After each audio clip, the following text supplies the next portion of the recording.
করে জন্ম দিতে সাজিতাম ব্রজগোপী পদরজ আবরণে।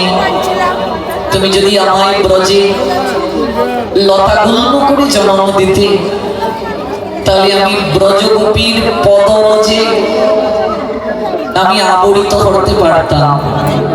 কোন ললনা যেমন তার চরণের মাঝে আলতা দেয়, ওই আলতা দেওয়ার কারণে চরণ যেমন রাঙিয়ে উঠে, চরণ যেমন রাঙা হয়, ওই আলতা চরণের ভূষণ, চরণ যেমন আলতা দ্বারা রাঙা হয় এবং এই চরণের দিকে দৃষ্টি দিলে যেমন অনিন্দময়তা প্রস্ফুটিত হয়।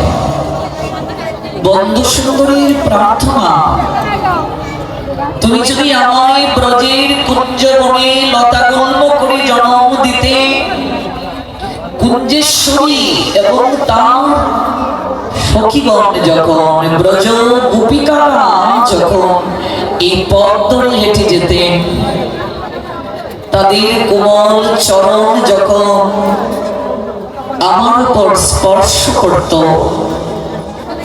আমি ওই লতা গুল্ম দ্বারা তাদের এই চরণকে আমি রাঙিয়ে দিতাম, আবরণ হয়ে যেত, আবরিত হতাম।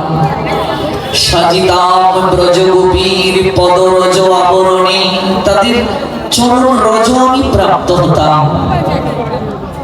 যে চরণ রজ প্রার্থনা করেছিলেন দেবগুরু বৃহস্পতির শিষ্য উদ্ধব মহারাজ, মথুরার মাঝে শ্রেষ্ঠ পণ্ডিত তিনি, সাধারণ কেউ নয়।